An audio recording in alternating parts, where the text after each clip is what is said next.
Wait! Before we start, do you want a bundle of 30 printable English PDF cheat sheets? Teaching you words and phrases for conversations for free? Then click the link in the description and sign up for a free lifetime account to get access.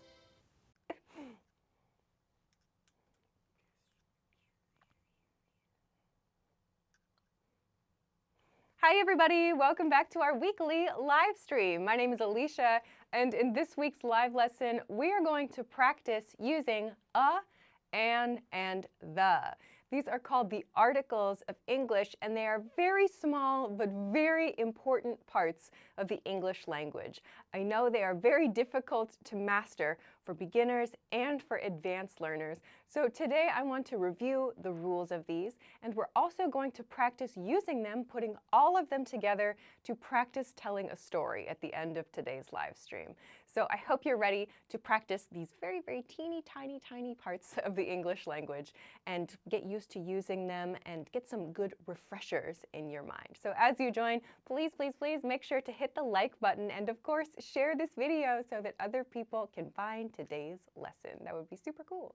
While we wait for people to join us live, I have a very important announcement about this banner at the bottom of the screen. It says, get a 40% off forever discount. The team has created a 40% off forever deal. So that means if you join EnglishClass101.com right now with this deal, the Ready, Set, Speak sale, you will have the discount forever. It's not 1 month, it's not 1 year, it is forever discount. So this is a really good time if you want to join, if you want to get more of my lessons, if you want the study tools we talk about, like spaced repetition flashcards, if you want your own teacher, if you want all kinds of great study resources that you can see on this page. You can check the link below the video if you're watching on YouTube or above the video if you're watching on Facebook. Find all of the details there.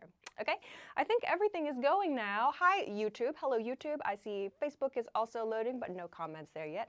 YouTube, what's up? Hello, Mauricio, Jacob, Mino, Nohora, and Victor from Mexico. What's up, everybody?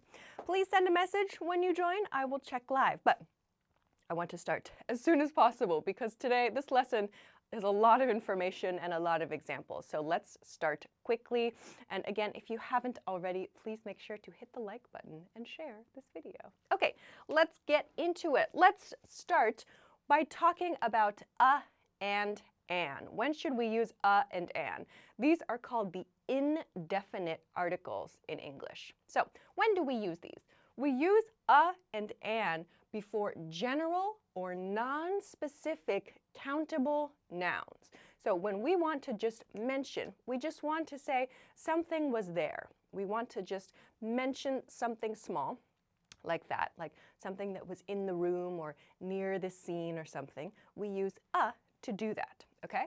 There are two rules we need to think about with a and an. When should we use them? First, we use a before consonant sounds. So to remind you, a consonant sound is a sound that is not a vowel sound, okay? Like k or b or something like that, okay? On the other hand, we use an before vowel sounds. So vowel sounds are the A, E, I, O, U, Y sounds of English, okay? So the vowel sounds get the an use, and consonant sounds get a, okay? You might also hear a if someone is trying to create emphasis in a sentence too. Another key point, notice we use it before sounds. This is important. Sometimes a word begins with a certain letter, but it sounds like a consonant or it sounds like a vowel. So pay attention to the sound that comes in the next word, okay? So let's take a look at some examples of this, and you can send some examples using an indefinite article, a or an, in the chat, and I will try to check those live, okay? So let's begin with some simple sentences that use these indefinite articles. First, I pet a cat this morning. I pet a cat this morning. In this sentence, I've used the indefinite article a. I pet a cat this morning. So I pet a cat means I did this to the cat, right? So I used a because the following sound is k, k. So the k in cat is a consonant sound. So I use k here. In this sentence, I used the indefinite article. I used a because we don't know what cat, right? I just want to express, oh, there was some cat there. I saw it and I pet it. So when we use a, it means something that is non-specific, something general, right? Like we introduce that to the situation, okay? We're going to practice this together with the later. Next one. Let's buy an orange. Let's buy an orange. So at the market, for example, we have in this sentence the indefinite article an, right? And we use an because the next sound here in the next word is o. So orange, orange, okay? Let's buy an orange. So again, this means any orange. Like we go into the market, we see some, like, oh, that looks good. Let's buy an orange, right? So we're not going to use the because it's not a specific orange. We notice it, we go, ah, let's buy an orange, okay? So this kind of theme with and an is we introduce something new to the conversation. We introduce something new to the story with and an, okay? Let's look at one more. We took a boat. We took a boat. So to travel somewhere. To go to the island, we took a boat. So here again, we have the indefinite article a because the next word begins with a b sound. We took a boat, okay? So we introduce something. We introduce a noun to the story with a and an. That's this blue part here. We use a or an when you introduce a noun in a story, okay? So this is very important. We are going to practice this in part 3 of today's lesson, okay? So I'm going to come to the YouTube chat real quick and check your answers. I saw a few coming in. Okay, Minnow wrote, I've never seen a UFO. Great, I've never seen a UFO. Okay. Patrick wrote, I ate an apple for breakfast. I ate an apple for breakfast, or I ate an apple during breakfast. If you say, I ate an apple for breakfast, it sounds like that's the only thing you ate. If you say, I ate an apple during breakfast, it sounds like there were other things. Or I ate an apple at breakfast, it sounds like there were other things. So just not in. Okay? G-U-P-Z-T, I don't know how to say that. I live in an enormous house. Nice one. Is that true? That's cool. Habiba wrote, I bought a new phone yesterday. Nice one. Gustavo wrote, I drive a truck every day to work and I always eat an apple in the morning. Great, nice job everybody. Okay, so we use a and an to introduce our noun. Great, nice one. Facebook, no answers yet. Your YouTube classmates are doing good. What's going on, Facebook? I see you, I see people there. Okay, let's continue. Let's do a quick break and then we'll go into part 2 to talk about the, because this one maybe is a little more challenging. Okay, if you missed it, the team has a 40% off forever sale. Forever. Look at this. So if you want to find all of the details about what you can get at EnglishClass101.com with more of my lessons, with audio lessons, with study tools, with a personal teacher, oh my gosh, there's so much. You can check all of the information from this page. Check the link below the video, YouTube people, and Facebook people, click up here or over here to find the link for that. You can find all of the details about this. This is called the Ready, Set, Speak sale the team has created. So go find all of the details there. Now is a fantastic time to start studying with us, so check it out. Okay. Continue to the. Another example came in. Ayman, what's up? She had a sandwich for her lunch. Perfect. We love it. Okay, let's continue now to part 2, the. How do we use the? Okay, so I'll move over here a little more. We use the before specific nouns, okay? So nouns that are important or significant in some way, okay? They are special in the story. We need to know about the noun, yeah? So we use the. Notice that this is very different, okay, from a and an, which is used for general, non-specific. So it's not special yet, but now when we use the, it is something special, okay? So we can use the before singular and plural nouns, okay? It's okay to use it before both versions there. Then we use, like this blue text I put here in part 1, We use the after we have already learned about a noun in a story, okay? After we already know. So when we use the in a story, it shows that we expect the other person knows about that noun, yeah? So when we use the before a place, or the before a person, or the before an item, we expect the other person knows which item, or they know what we're talking about, okay? So let's take a look at some examples and connect them to the first set of examples so you can see how and the fit together, okay? So first one, we had in part 1 the sentence, I pet a cat this morning. I pet a cat this morning. Great, okay, using a. Then imagine the next line in the story is, the cat was orange. The cat was orange. Here we've used the, right? We don't need to worry about this part anymore. We don't need to worry about the sound in cat. So why does this happen? Why not a cat was orange? Because we introduce the noun in the first sentence with a. I pet a cat this morning. Random general cat. Then in the next sentence, we want to say that same cat, okay? The cat I pet. We use the to do that, okay? So we introduce with a, and we get specific to talk about the same noun with the. The cat was orange, okay? Let's look at the second example now. In part 1, we said, let's buy an orange. Let's buy an orange, right? In the market, we look around, let's buy an orange. It looks good, okay?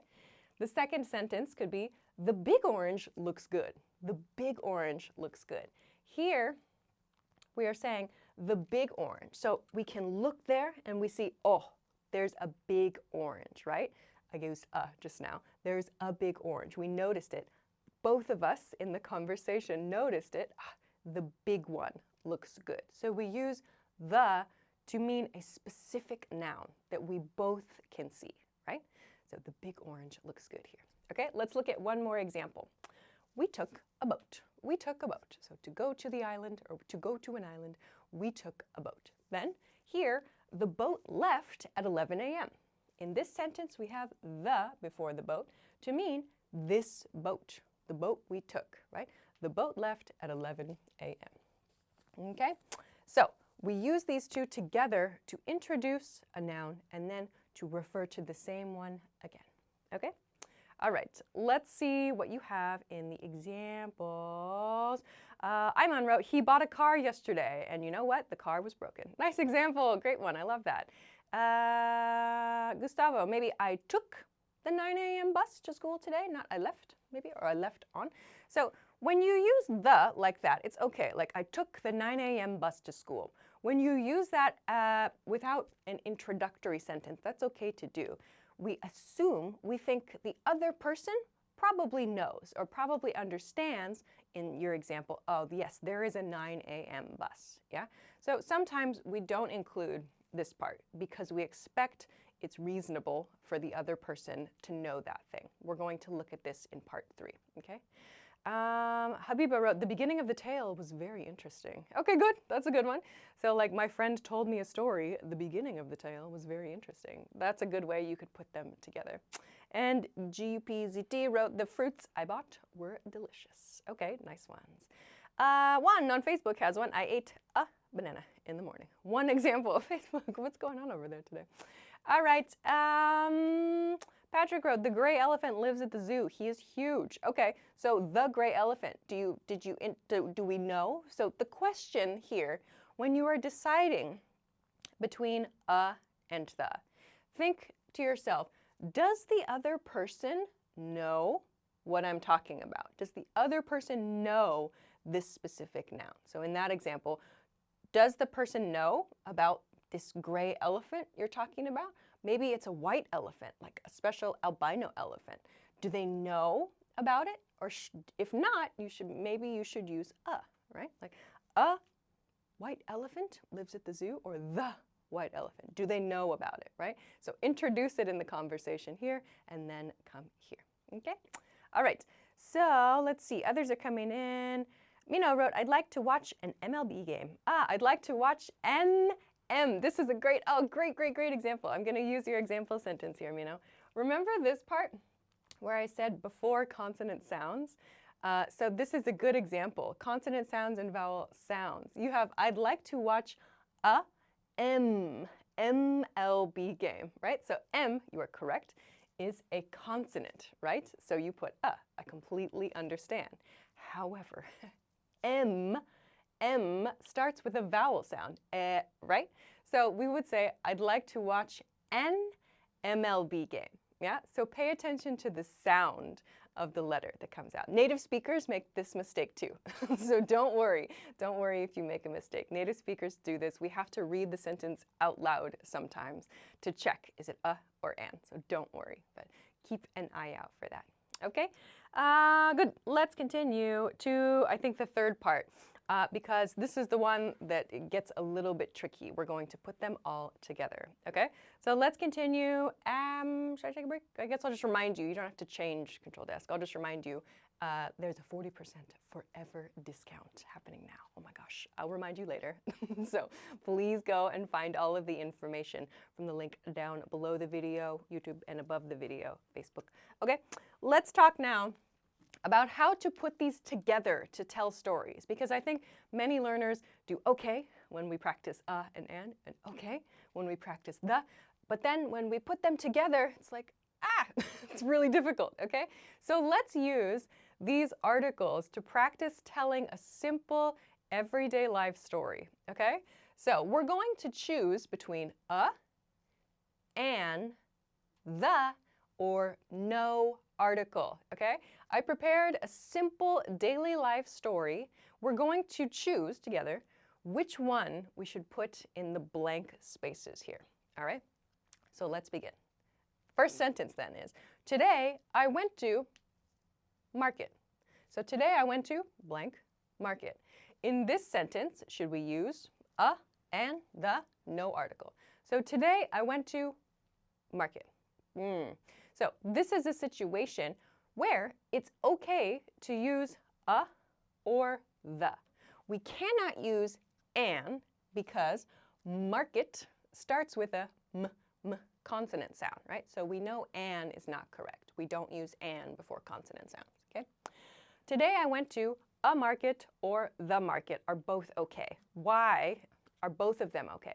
Maybe the other person knows the market, right? The other person knows which market you mean, or the other person knows the store. It's very common in everyday English conversations to use, I went to the store today, or I went to the market today, which just means the closest store or the closest market, okay? So we're going to start with either a or the. Today I went to a market. Probably for me, I would say today I went to the market. Today I went to the market, right? The one near my house. So let's continue to the next one. There was blank man in front of blank market. There was blank man in front of blank market. Okay, so what do we know about this sentence? Think about this. What do we already know from the sentence before, right? Today I went to a market, right? So we know about market already, right? That's a big hint. We talked about it before. What do we not know? What is new in the sentence? Man, right? This is a new noun, okay? Yeah, some people are already writing. Nice one. So there was a man is correct. There was a man in front of blank market. Here we're going to use the because we know about this market. We introduced market in the first sentence, okay? So today I went to a market. Today I went to a market. There was a man in front of the market, okay? So here you can see we introduce a noun and then we refer to it again with the, okay? On to the next one. He was selling blank fresh cookies. He was selling blank fresh cookies. What do you think? So we can use a and the or no article here. Let's break down kind of which ones we know are not correct. First hint, fresh cookies. That is a plural noun, right? He was selling fresh cookies. We cannot use a and an before plural nouns, right? We use them before one noun, right? So a and an are both not correct, right? So we know those are not right. We use the when the other person knows the thing, right?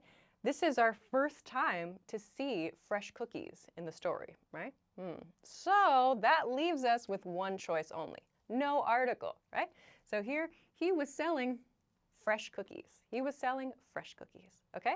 No article goes there. If you want, you could put he was selling some fresh cookies, I guess, but that's different from today's lesson, okay?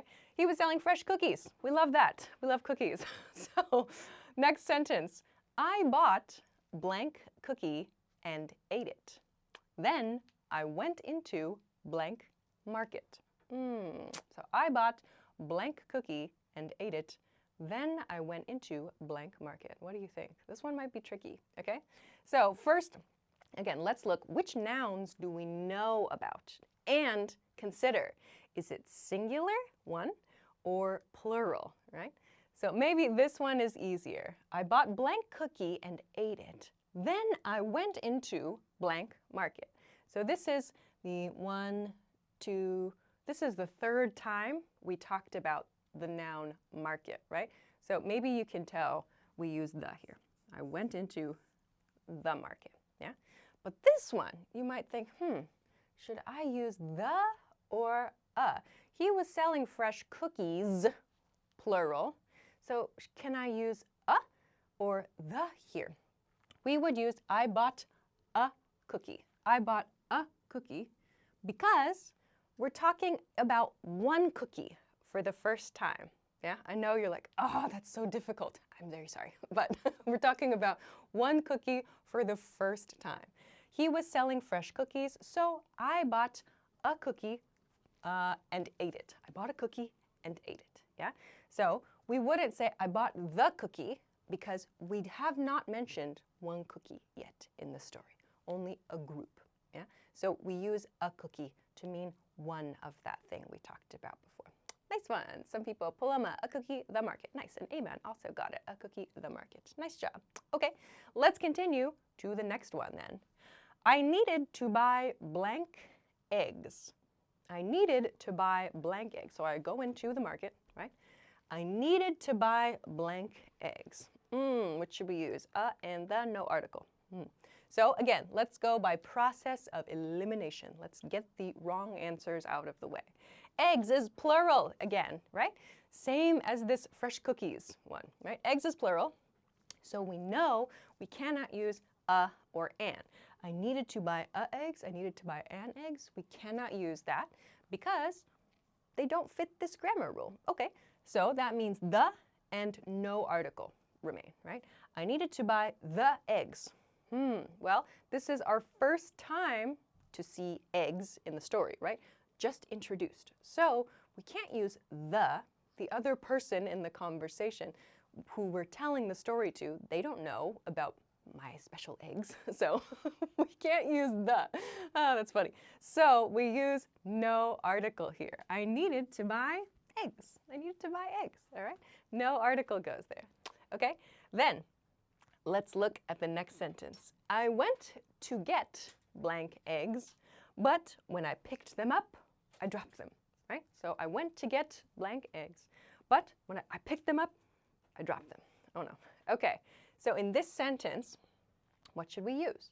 Again, we know it can't be a and an because it's plural, eggs.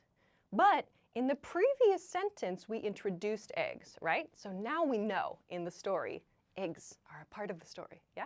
So we can use the.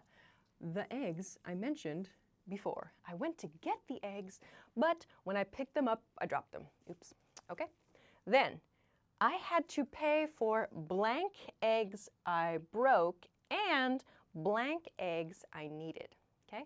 I had to pay for blank eggs I broke and blank eggs I needed. So we have two eggs right now in the story. I have eggs I broke, right, in the story, dropped eggs, and I have from the beginning, I went into the store for eggs, right? So there are two types of egg in this story. We know about both of them, right?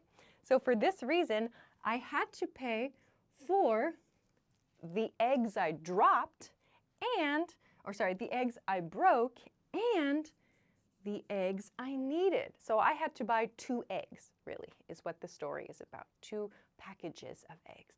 The eggs I dropped, which we know about, and the eggs I broke, okay? We end the story with so frustrating, or it was so frustrating, right? So this is how we can put together a and the in a story to introduce information, to talk about known information, and to make specific things very clear in the story, okay? So you might think, oh, this is so much to think about. And yeah, it is. I think one of the best ways to practice using and the and getting comfortable with these is by reading. I think this is one of the best things that you can do to get a feel for when we use, of course, and an to practice those vowel and consonant differences. And also just to understand, like, kind of the pacing, what it sort of feels like when we introduce something in a story. I recommend reading and, of course, reading out loud also to help you practice this, okay? So this is just one short daily life example, but I hope in this example you can see how many times we use and the. Some people write and say, is it really important to know and the? Yes, it's very important to know those. We have to use them every day, almost every sentence, yeah? So please keep an eye out for them. Okay, I have reached the end of the live stream. Oh my gosh, that went fast, it always does. So I will move out of the way. If you want to take a screenshot, now is your chance. Beautiful, all right, good. So that will end today's live stream, but I will of course be back next week. What did I choose for next week's live stream topic? Let me see what I picked because I forgot. Next week, of course, I'll be back same time, same channels. That is at 10 p.m. Eastern Standard Time. That is New York City time. If you don't know your local time, Google it, or you can set a notification on Facebook or on YouTube so you get a pop-up when we start the stream. Next week, I'm going to talk about how to explain problems. How to explain problems. That's a really good one. And how to explain problems politely. So when you have a problem at work or a problem at school, how do you explain it? Like, this thing doesn't blah, blah, blah, or I can't blah, blah, blah, or my computer won't blah, blah, blah. How do you make those sentences politely, and how do you explain the issue clearly, right? So we're going to practice this very important skill next week, all right? And I want to remind you too, before I go, about the team's 40% off forever discount. You can find the link below the video, YouTube, and above the video, Facebook. Check this out. If you want to start studying with us, now is an amazing time to begin. You can find all of the details about the different study tools at EnglishClass101.com from this page. So please check it out. This can be a great time for you to begin your studies, get your own teacher if you want, get feedback, get flashcards, get listening tools, get videos. There's so much to explore. So please have a look at that information. Control Desk says this ends April 18th. Oh my gosh, that's like a day or two, depending on your time zone. So please check that out as soon as possible. All right, so I'll be back, of course, next week. I hope you have a great day. I hope you have a great week. And that is it for today. So thank you, everybody, for joining me live today. Thank you for your example sentences and questions. And I hope that you have a great weekend. I will see you again next time. Bye. Recording. We're starting streaming in.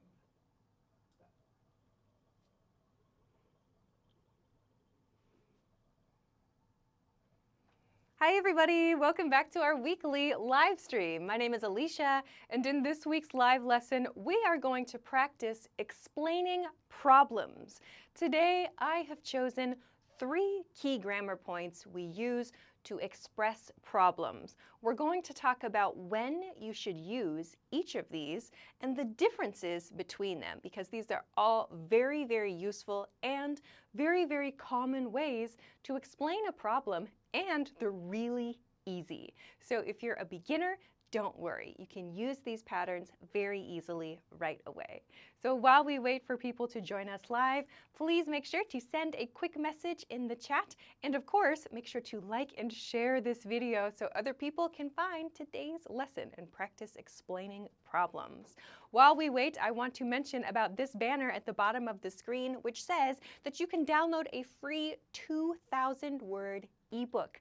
The team has created this PDF ebook right here with the 2,000 core words of English. The core words of English are the most important words in the English language for everyday communication.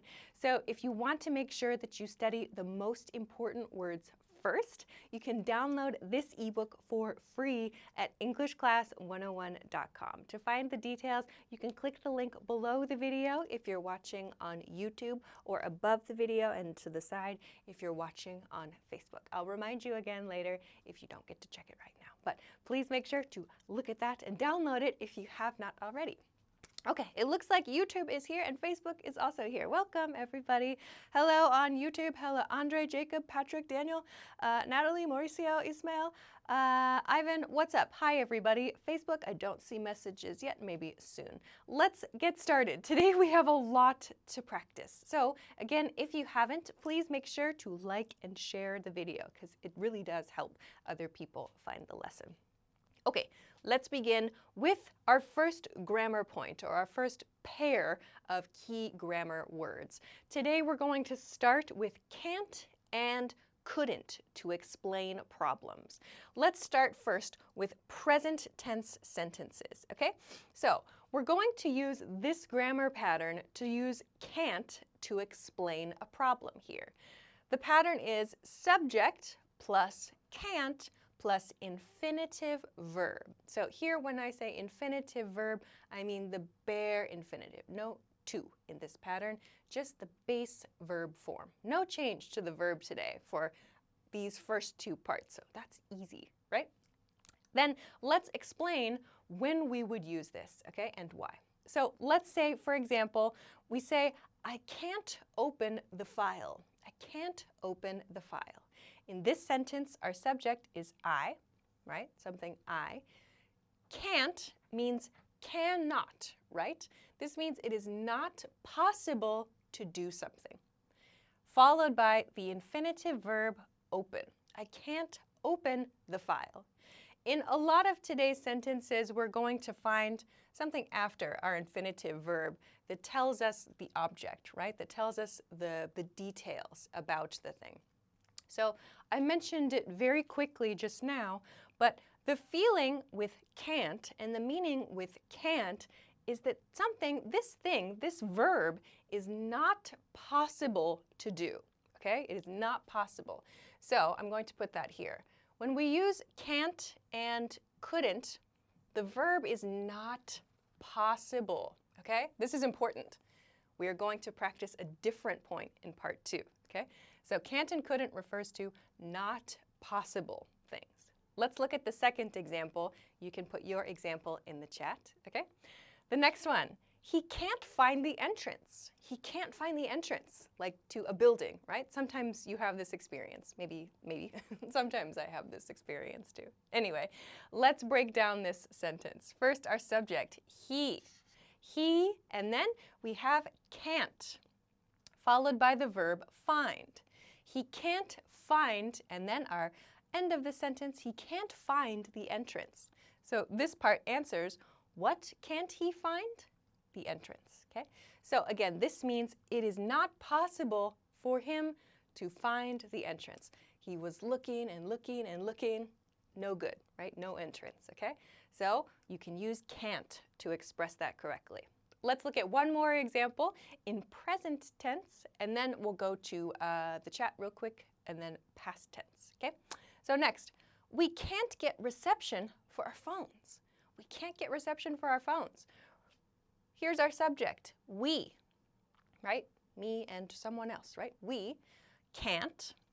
Our verb is get. We can't get, and reception is in your phone, on your smartphone, right? Or any phone really, is the signal, right? So you see the bars at the top of your phone, right?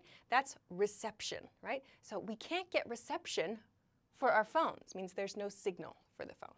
Again, this sentence means it's not possible to get reception for the phone. Like in this area, there is no reception, okay? So all of these mean that this is not possible.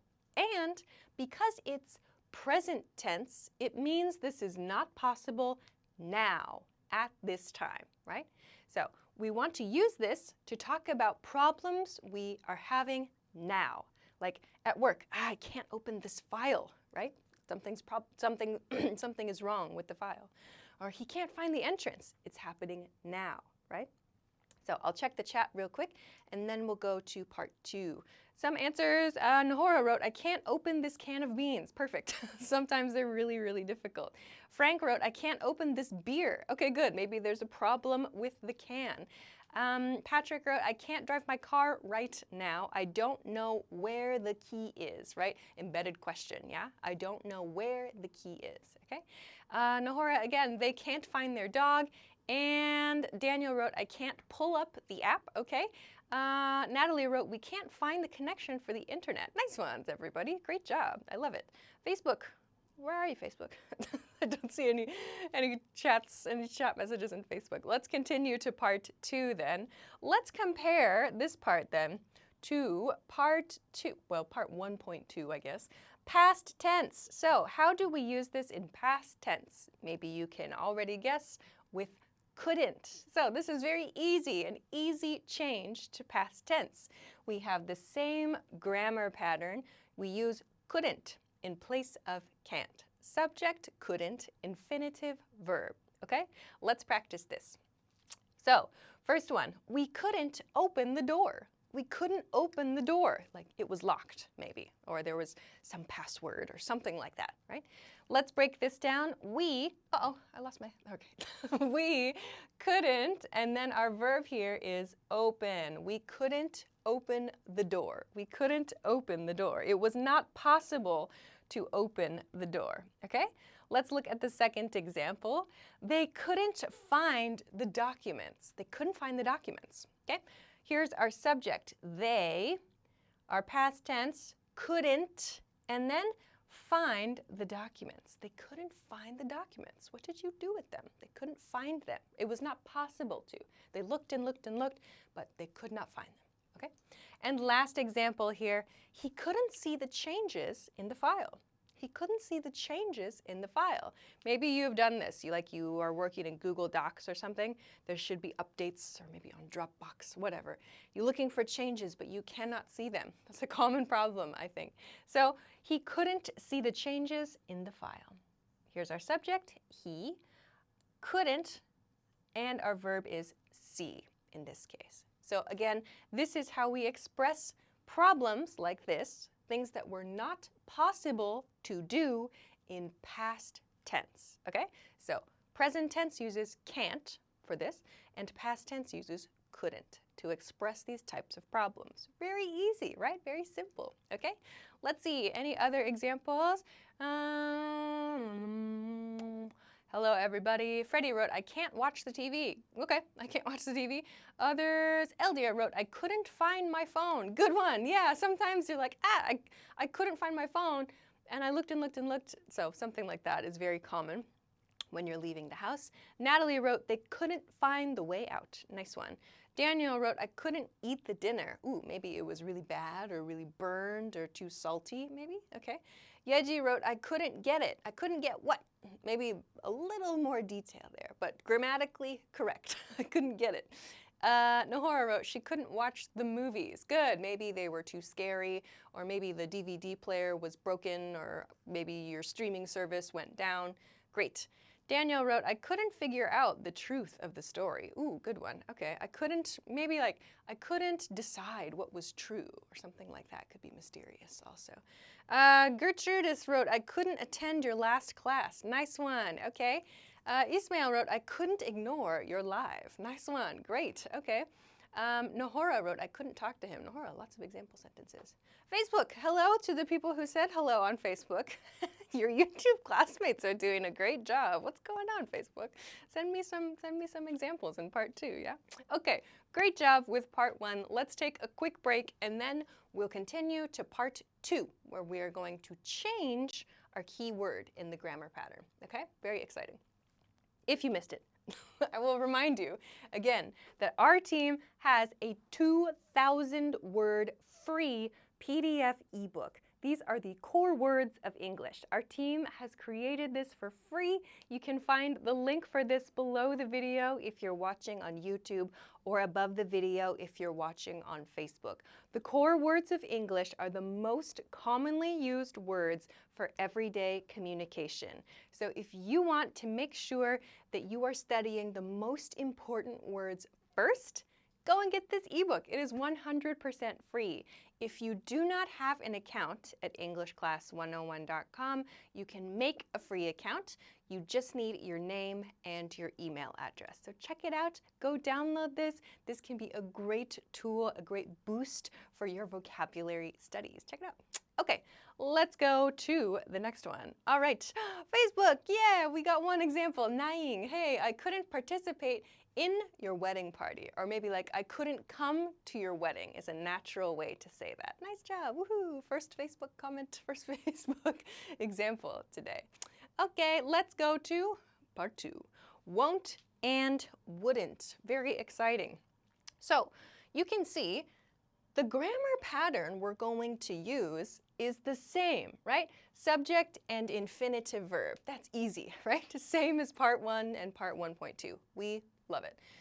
However, we're going to change this word to won't, okay? And let's look at an example or two, and then I'll explain. Why should we use this instead of that?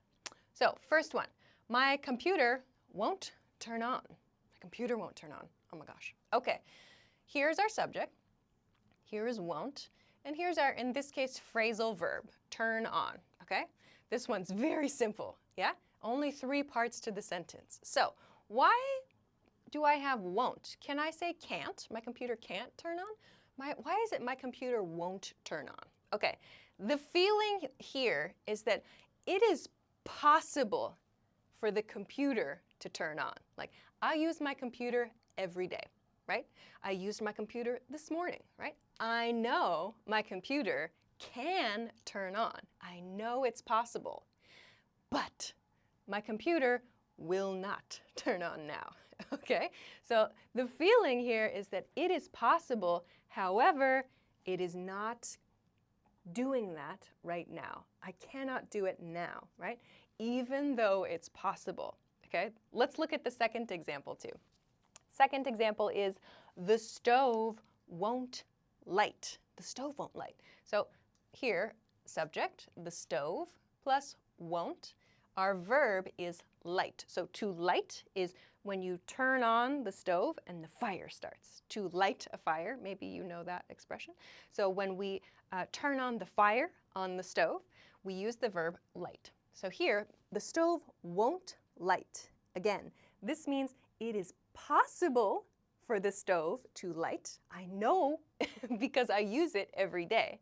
However, today, for some reason, the stove will not light. Okay? So we use won't and, in past tense in a moment, wouldn't to express things that are possible but that do not happen. Okay? This is a key difference, very important difference. Possible but not happening. Okay?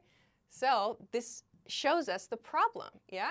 Something I know is possible, but it's not working. It's not happening, okay? We're going to talk about that example I just used in part 3, all right? So we're going to practice this in present tense, one more, and then in past tense as well. Let's look at one more very common example. My phone won't charge. My phone won't charge. Maybe you have experienced this when your phone gets old, especially, yeah? So you plug in the phone, any phone, smartphone, old flip phone, whatever. You plug in the phone and the battery does not go up, right? You know it's possible, right, for the phone to charge because you've done it so many times every day, right? But today, no charge, right? So we use won't to express that. My phone should do this thing, but it is not doing this thing. We use won't to talk about that. It almost sounds like the subject is deciding not to do that thing, right? So we can also use this for people as well. Like my coworker won't help me That sounds like it's possible for my coworker to help me, but they are not helping me, okay? So we can also use this pattern with people. All right, so now that we have some present tense examples in, I'll check the chat really quick. Nahora, again, wrote, the car won't start. Perfect, nice one. Daniel wrote, she won't play the next match. Okay, so again, that sounds like she decided, right? She decided to play the next match. Grammatically correct. Is it a problem? Maybe. Ismail going ahead, the engine wouldn't start. Good, that's a past tense example. Nahora again wrote, he won't go to the party. Okay, so those are grammatically correct. Those are future tense sentences, right? Today I want to practice using these to express problems, yeah? So your sentences, some people are writing future tense sentences. Your sentences are correct. However, today we are practicing problems, yeah? So just a quick note, okay? A lot of people are putting that. Okay, Mino has a good one. My dog won't stop chasing me. Good one. Good problem. Okay. Abdullah, you wrote, I won't stop eating junk food. That's interesting. I won't stop. That one doesn't sound like a problem. That just sounds like you're being stubborn. Like, I won't stop eating junk food. So many people are putting future tense sentences. Your sentences are correct, yeah? But today, let's practice using problems, okay? All right. Let's continue to part 2, past tense. So how do we express this idea with past tense? Okay, let's take a look. Again, same grammar pattern. We have our subject and our infinitive verb. No change here. We love that, right?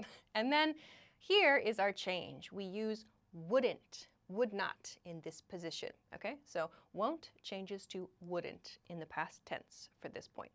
Let's break down some sentences. My camera wouldn't turn on yesterday. My camera wouldn't turn on yesterday. Oh no, I had to take some pictures, okay? So subject is my camera, yeah? My camera followed by wouldn't, and here is our verb. My camera wouldn't turn on yesterday. It was a huge problem. If you are a photographer or videographer, that's a big problem for you, yeah? Okay, let's look at the second example. Her computer wouldn't start this morning. Her computer wouldn't start this morning.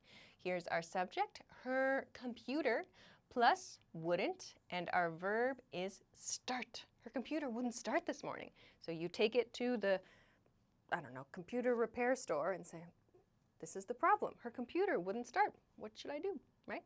So we can use this to explain technological problems very easily, yeah? Finally, his boat wouldn't run today. His boat wouldn't run today. His boat is our subject, followed by wouldn't, and run, maybe you've seen this use of run. To run means to work or to function for machines and technological things, yeah? His boat wouldn't run yesterday. Okay, back to the chat.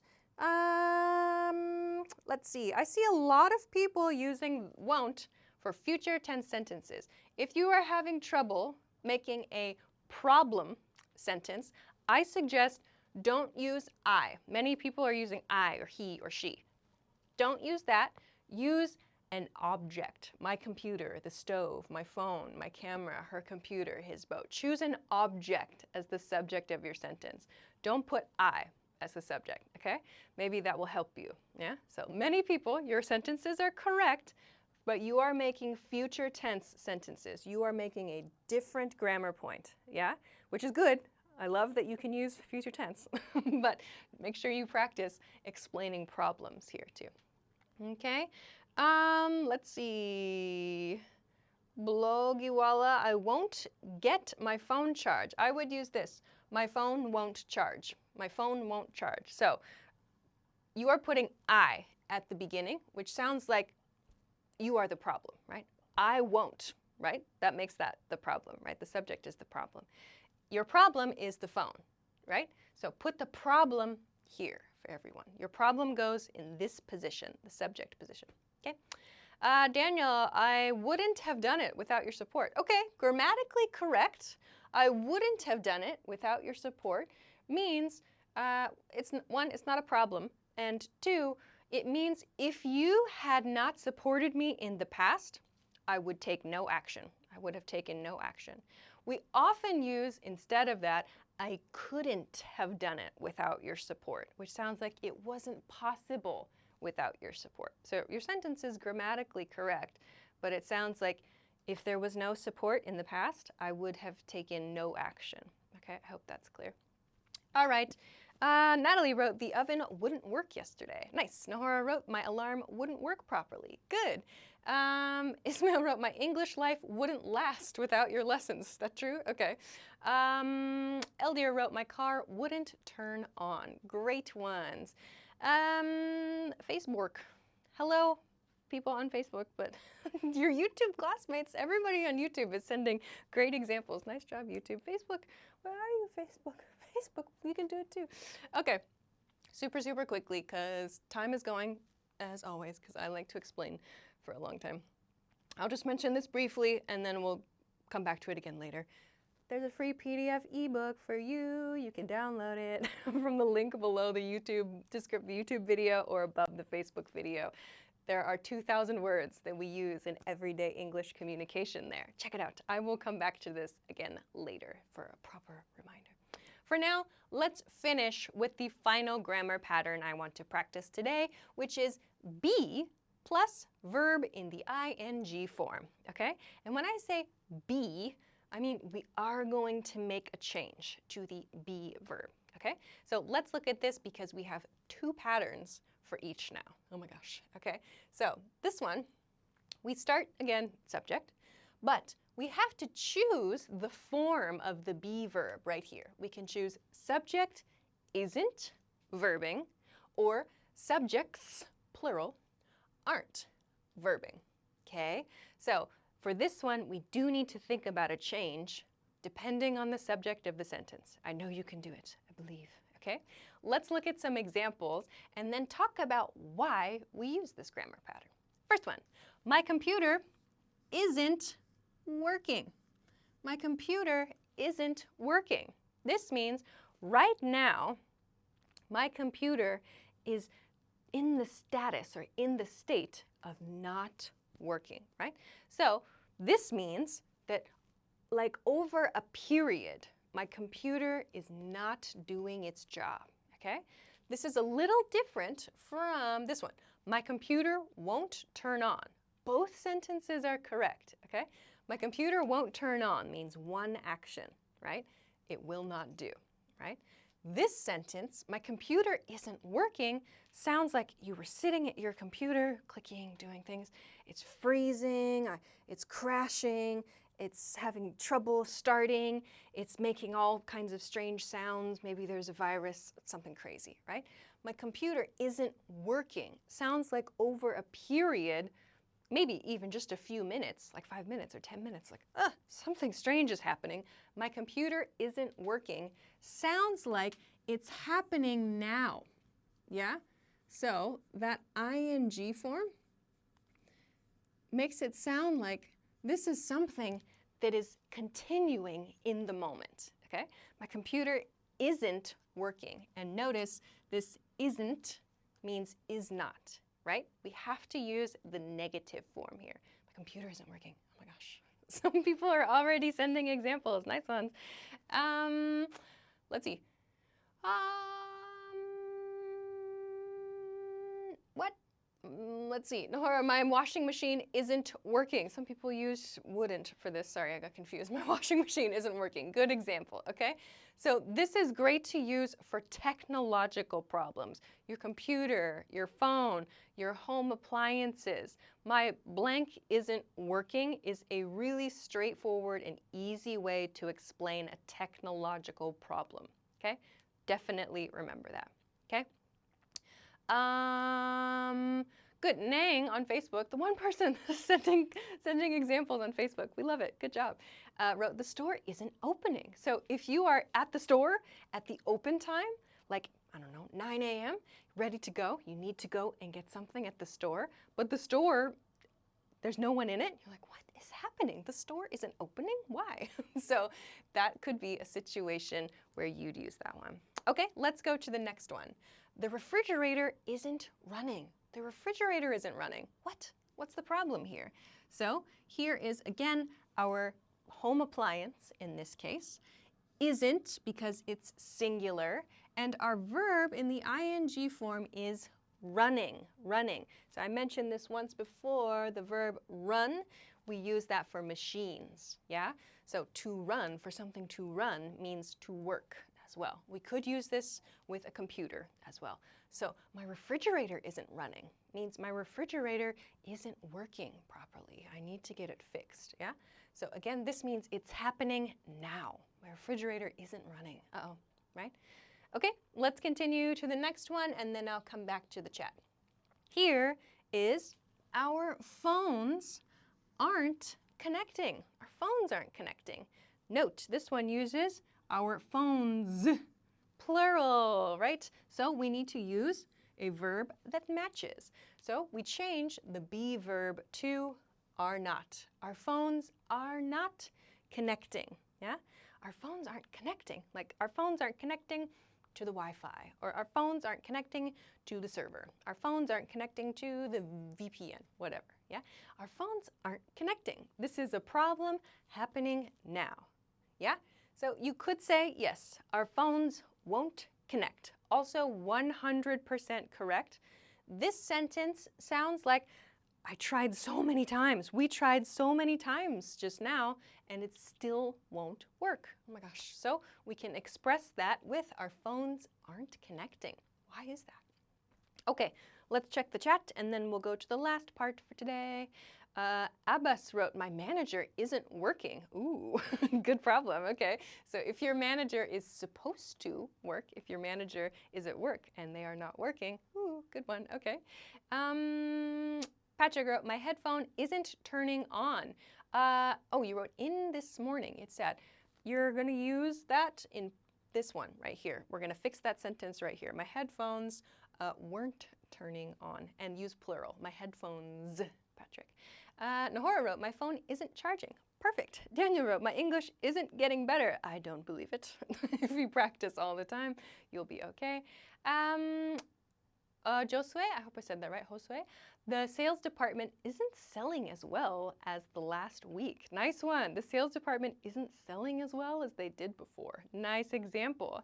Natalie wrote, the screen isn't scrolling. Nice one. Freddie wrote, my PlayStation isn't working. Great. Okay.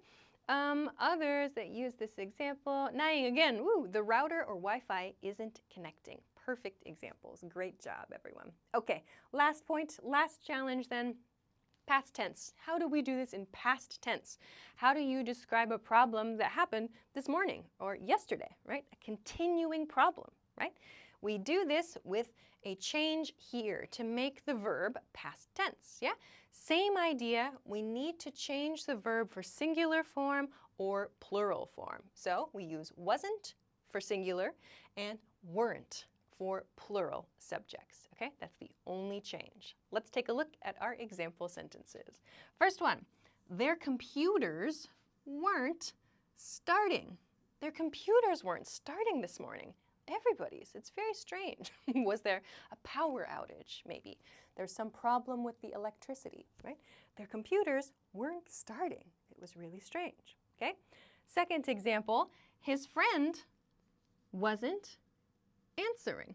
His friend wasn't answering. Like his friend wasn't answering the phone.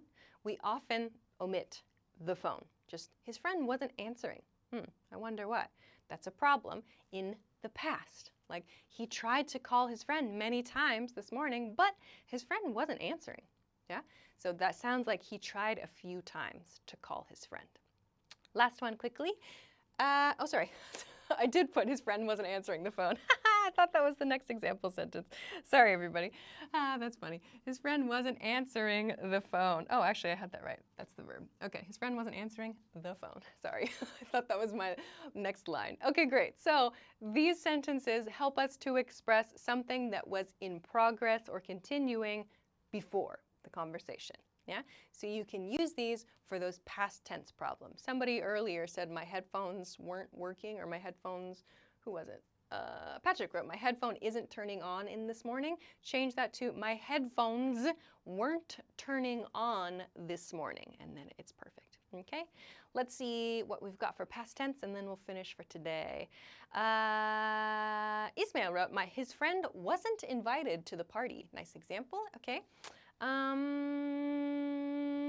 Nahora, our fridge wasn't running. Good. I'm looking for some other wasn't and weren't examples. Nang wrote, my motorbike wasn't starting. The battery was dead. Nice example. Nang, you're carrying the Facebook chat today. Good job. Way to go. One person over there just crushing it today. Let's see. Daniel wrote, he wasn't so the grammar there would be he wasn't attending the work meeting, but since attend is a one-time action, that sentence sounds a little odd, right? Maybe like he wasn't taking notes at the work meeting. So you choose a verb that's kind of a continuing verb, like something, verbs like start or stop or attend or like leave. Those things mark a one-time action, yeah? So we probably would not use attend in a pattern like this, but the grammar would be he wasn't attending, yeah? Don't forget the ing part of the verb. LGO wrote, my TV wasn't working correctly. Love it. Okay, great. I have to finish there because I'm extremely late, as always, because I like to over-explain. Let's finish. You can take a screenshot now if you want. Now is your chance. But beautiful. Okay, good. So today we talked about how to explain problems. We covered 3 different grammar points. Yes, they are easy to use, especially point 1 and point 2. But easy is great. When you need to explain a problem, you don't need to use a big, long sentence. You can just say one of these to express the problem very simply, and that is maybe the best way to express a problem, yeah? So I hope that this lesson was helpful for you and you got some good grammar practice in, okay? I'll be done with this one for today, but next week, of course, I'll be back, same time, same channels. Please join me again next week at 10 p.m. Eastern Standard Time. That is New York City time. If you don't know your local time, please Google it or set a notification on Facebook or on YouTube so you can get a pop-up when we start next week.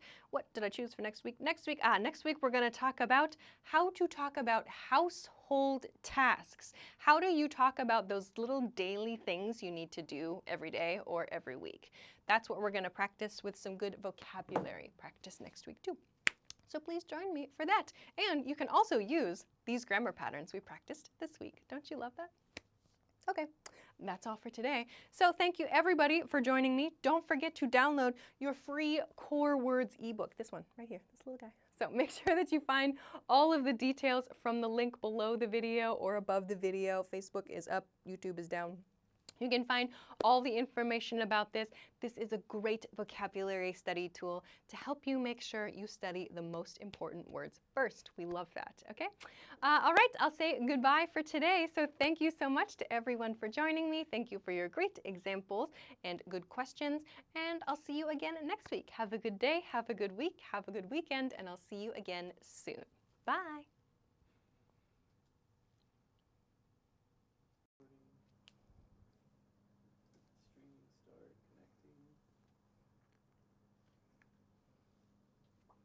Hi everybody, and welcome back to our weekly live stream. My name is Alisha, and in this week's live lesson, we're going to talk about how to talk about household activities. In this week's live stream, we're going to talk about vocabulary we use around the house. That means when you are cleaning the house, when you are just spending time alone in the house, when you're doing things together with people, and just some common expressions that we use to describe what we want to do and how we feel at home. So I hope that this gives you some vocabulary words and some expressions you can start using right now. So I know many of you watch this at home, so you can start to use these expressions during today's lesson or when you're watching this live stream. So please make sure to send a quick message in the chat on Facebook or on YouTube as you join. I will try to say hello in just a moment, and please make sure to hit the like button and share this video so other people can find today's lesson. That would be super cool. While we wait for people to join us live, announcement about this book right here, this free PDF ebook. The team has created this free PDF ebook that has the core words of English in it. If you don't know, the core words in any language are the most commonly used words in everyday communication. So that means for daily life activities, these words are the most used. So if you want to make sure that you study the most important words first, download this free ebook. It's from EnglishClass101.com. You can download this with just your name and your email address. Go to the link below the video if you're watching on YouTube, or above the video if you're watching on Facebook, and you can find this free PDF ebook there. So check that out. It's a great tool for your vocabulary studies. Okay, good. We have a lot to cover today, so let's get into it. I'll say hello. YouTube, what's up? Victor, Jose, Daniel, Jerome, Victor, oh, two Victors, hello. Pablo, Elton, what's up? Hi. Facebook, Ismail, what's up? Okay, let's get into today's lesson. Hello, Claudemir on YouTube. Let's go. We have a lot to talk about, so let's get started. Let's begin with chores. We're going to talk about chore vocabulary. First, what are chores? This might be a new vocabulary word for you. A chore as a noun, singular, or chores, plural, means the cleaning tasks, the maintenance tasks in your house. So cleaning things, putting things away, preparing your house, making your house look nice. Those tasks, those activities are called chores, okay? I have selected some very common chores. We're going to talk about the verbs we use and the set expressions we have for these chores, okay? So first, let's look at this one. Do the laundry. Do the laundry. This means washing your clothes. Washing your clothes and drying your clothes. We usually say, I'm going to do the laundry. Or sometimes we remove this and just say, I'm going to do laundry. You might also hear do some laundry, yeah? So laundry just means clothes washing, okay? But we don't say clothes washing, we say laundry, okay? So to do the laundry means to take care of your clothes, to clean and prepare your clothes. We have 4 verbs we use to talk about the different steps of laundry. So we have the wash step, okay? So when you wash the clothes, we use soap and water, right?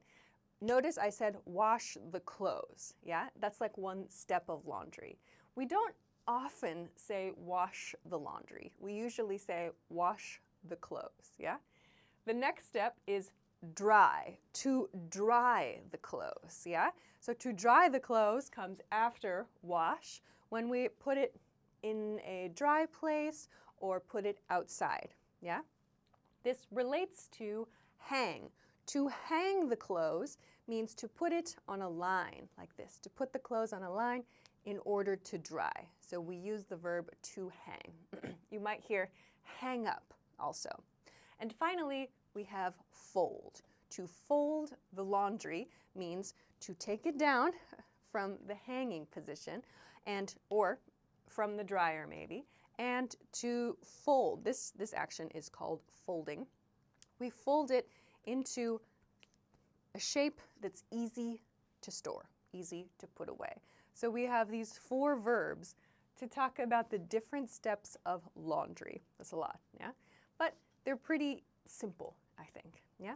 All right, let's go to the next one. The next expression is wash the dishes. Wash the dishes. Please notice, the verb is wash here. Sometimes I hear learners say clean the dishes. We do not usually say clean the dishes for this chore. We say wash the dishes, as in, can you wash the dishes tonight? Or I'm gonna wash some dishes. Also, note, in this expression, and in others, we use the a lot. And there's a reason for this. I'll come back to this in just a moment. You can put why you think we use the in the chat, okay? So, wash the dishes. Don't use clean here. Okay, good. Let's continue to the next one. The next one, I have 3 verbs that we can use in, okay? So, we have clean, pick up, or tidy the room. Clean, pick up, or tidy the room. They all mean the same thing in American English. They all mean to make the room look nice. So when there's clothes and objects all around the room, it's messy. You say, I'm going to clean the room. I'm going to tidy up the room, or sorry, tidy the room. Or I'm going to pick up the room. Yeah? It means I'm going to make it look nice again. I'm going to pick up the things, like in this one, pick up the objects and put them in their place. So this one, to pick up the room, doesn't mean somehow pick up and hold the whole room, right? To pick up the room means to make the room clean, to make the room tidy, okay? All right, notice here again, we have the. I don't see any theories for this, yeah? Okay, all right. Control desk, good point. Control desk also offers tidy up. We can use tidy up. Nice messages, control desk. Tidy up. So we can say pick up or tidy up. That's also okay. And we can say clean up as well. Yes, you are right. We like to use clean up, pick up, tidy up. All of those are okay to use. Okay, let's continue because we have to go quickly today. The next one is about the floors. The floor. So we have sweep, mop, and scrub the floor. Sweep, mop, and scrub the floor. These three verbs are different, so watch out. We have sweep. So to sweep the floor means to use a broom, like the sh, sh, sh, sh on the floor. Imagine my hand is the floor. This is the broom. We sweep, so the dust and the dirt goes in one direction, right? To sweep the floor. The next one is mop, to mop the floor. This means to use a wet piece of fabric or a wet tool at the end, like a Swiffer, I think is the popular one in the USA, to make the floor clean with something wet, with a cleaner. This is mopping, to mop the floor, okay? And to scrub the floor. To scrub the floor means to get a towel or some cleaner and often to get down on the floor and go like this, to scrub dirt, to scrub things. So these three verbs are used to clean floors. All of this can mean to clean the floor, right? But there are three ways we can clean the floor. Also related, we have to vacuum the floor, or to vacuum the house means to use a tool that, maybe you know the one that makes the brrr sound, right? When you have to get dirt and dust, the brrr. Perfect, that's vacuuming. Okay, so let's continue to the next one, dust. I want to talk about dust. Dust is a noun and is a verb, okay? So dust is that very, very, very small thing that comes in your house, like a little layer. For example, on top of your computer, or on top of your desk, or on top of your TV, yeah? Yeah, dust is gross, right? We have to take care of it because just by living in the house, we make dust. It comes from our bodies, it comes from outside the house. It's so small, but we can see it, right? When you use your finger on the top of a shelf or on the top of a desk, you can go like this and go, ooh, it's like this gray or brown color. That's dust as a noun, right? So when we clean dust, we also use the verb to dust, right? For example, I need to dust my house. It's so gross. Ugh. So we use to dust to talk about the action of cleaning the dust off of things. Let's look at some examples of this as a noun and as a verb, okay? First, there's a lot of stuff on the shelf, so I dusted the shelf, yeah? There's a lot of stuff on the shelf, so I dusted the shelf. Here I have it in past tense. So we use this when there's something that has, like for example, lots of objects on the shelf and they have lots of dust on them, yeah? So I could replace this if I wanted to. I could say there's a lot of dust on the shelf too, right? To mean the shelf has lots and lots of dust on it. Ugh. So I dusted the shelf, okay? So dust is a noun and a verb. All right, let's see. I'll check the chat quickly. Jose on Facebook wrote, how can I follow you? Push the follow button? I mean, it's right there. Just follow by pushing the follow button. It's pretty easy. Let's see, YouTube. Daniel wrote, can you give a sweep the dishes? No. So we use sweep, the verb sweep is only used for a broom. We use sweep for that, for household chores. Others, let's see. Veilon, good question. How can I say set up a robot vacuum cleaner? That's fine. You can say set up a robot vacuum cleaner or just set up a Roomba. I'm sure there are other brands. I know the Roomba is a very popular one. You can just say turn on my Roomba or set up my Roomba. Those are fine to use. Set up is a good one. Nice question. Yeah, good one. Okay, last one. Let's look at the last one, which is take out the trash or garbage. In American English, we use trash and garbage. To take out the trash means to remove the trash from your house, put it outside for the garbage collector or the trash collector to pick up later. Yeah? So we use trash and garbage in American English. You might also hear in like British English or Australian English, rubbish as well. We don't use rubbish in American English. So if you want to make sure you use American English vocabulary, please use trash or garbage. Both are okay. They both have the same meaning. It's just personal choice. Yeah, I use both. Yeah. Okay, let's continue. Hello to everyone who is joining. I see lots of people saying hello. I will say hello to everybody quickly and continue. Okay, we have to go quickly today, so let's go into the next part, household expressions. I will remind you, if you're just joining, because it seems a lot of people are, there is a free PDF ebook here. I will tell you about it again later, but there is a free core word ebook. The core words are the most important words for everyday communication in English. The team has created a free PDF ebook with the 2,000 core words that you need for everyday communication in English. It's awesome. So go download this from EnglishClass101.com. You can find the link below the video on YouTube. If you're watching on Facebook, check the link up here, or maybe it's over here, yeah? Just click the link. If you don't have an account, no problem. You can make one for free. You just need your name and email address, log in, and you can download from this page. Come back to this page and you can download that ebook. Okay, let's continue. If you haven't, please make sure to hit the like button and share this video also, don't forget. All right, let's continue. Time's going quick. Let's talk about some household expressions and how we use them to just kind of explain our feelings when we're at home. And then, yeah, let's do that first. So, this place is a mess, is the first one. It's a very common household feeling, right? This place is a mess. This place is a mess. This is a way to say, my house is messy. My house is messy. And it sounds negative, like, oh my gosh, this place is a mess. This place is a mess. Is a different way to express that you feel your house is dirty. You need to clean it. This is a really common way to say that. Don't forget this This place is a mess, okay? The other hand then, my house is squeaky clean. My house is squeaky clean. What is this squeaky here? This is kind of funny. I'll explain it. So when something is very, very clean, imagine, like, maybe I can make the sound. I don't know. We'll try.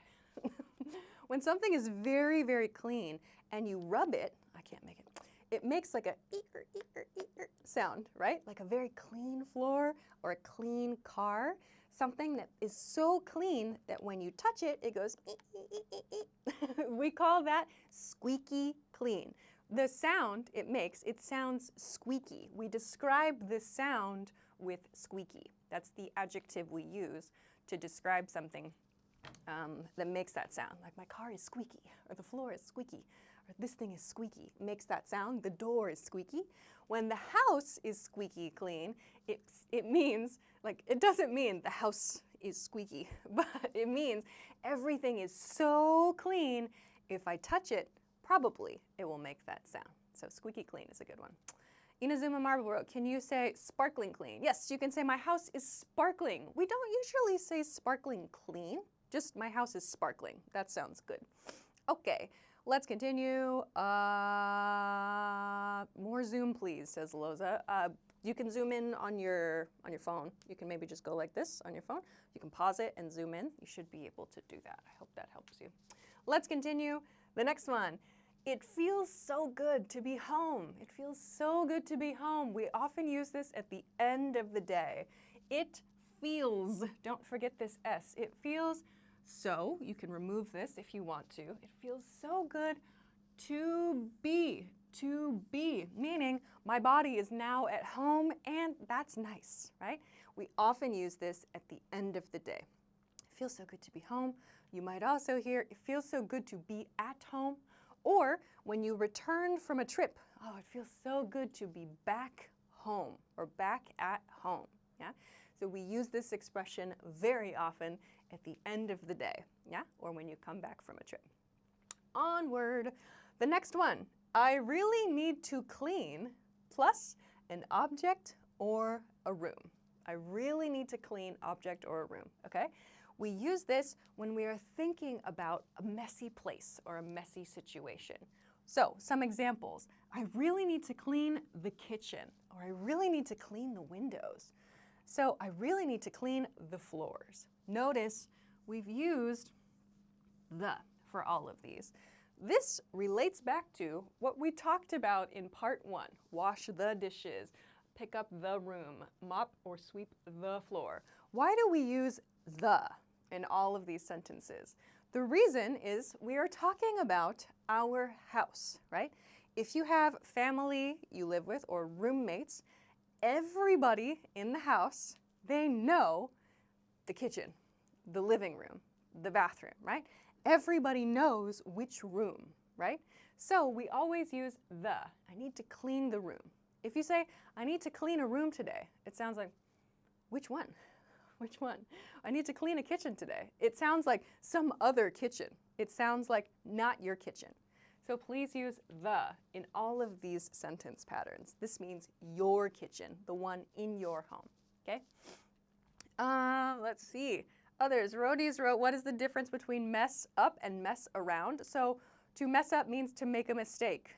To mess around means to do something that is different from the plan at that time. Like teenagers in a classroom situation, they don't listen to the teacher. They are messing around. This is different from mess, yeah? A mess means a dirty thing. So mess up, mess around, those phrasal verbs have different meanings completely. Watch out. All right. Oh my gosh, time's going quick. Let's go to the next one. The next is a two-sentence pattern. When you want to make a request in your house, you want to ask for something and you want to give the location. How do we do that? Very simply, can you bring me object? Can you bring me object? Okay. Bring me. Can you bring me? You can change this. Can you bring your dad object or can you bring your brother object? You can change this part here. Can you bring me object? Its location. Its location. I put location here, but we usually need a preposition like at, on, in, by, next to, yeah? So let's look at two examples. Can you bring me the tape? Can you bring me the tape? Here is the person requesting it. Can you bring me the tape? It's in the office. It's in the office, yeah? Can you bring me the tape? It's in the office. Again, I used the here, not or an rather. It's in the office because we all know the office when we share the same space. A second example, can you bring me my laptop? It's in my bag next to the table. Can you bring me my laptop? It's in the bag next to the table. In this example, I used two expressions, two location prepositions. It's in my bag next to the table. Yeah, it's in my bag next to the table. And then we have, can you bring me my laptop as the object we request. So this one, it's easy to make a request. Can you bring me blah, blah, blah. You cannot use may here. We cannot use may. Can you? Or could you if you want to be nice. Okay, let's continue because time is going quick. Last group of expressions. Using your space. So here we have just household expressions for our feelings and requests. Then how do we use our space, right? How do we use expressions for time spent alone? When we want to express time alone, we can use these. For example, I'm going to take some time for myself. I'm going to take some time for myself. Means I'm going to be alone for some time, for a little time, yeah? Maybe 1 hour, one evening. So I'm gonna take, and then you can remove this, take time for myself, but usually take some time for myself, okay? Second one, I need to unwind. I'm gonna take a bath. I need to unwind. Unwind is a great vocabulary word for today. I need to unwind. So when we wind something, it sounds like it's very stressed. Like if we wind a towel, there's lots and lots of tension in the towel. Imagine your body is like this, like lots and lots of stress. Ugh. We use, I need to unwind. So when we unwind, we take away the stress. We take away the tension. I'm gonna take a bath to relax, right? This is another way to say, I need to take away my stress. I need to relax, so I'm gonna take a bath. So this unwind means to move from this very tense position out of that tense position, to relax in some way. Okay, let's continue to the next one. I just want to watch Netflix. I just want to watch Netflix. So when we use just in front of something like this, it means it's simple. It should be simple. I just want to watch Netflix, or I just want to watch a movie.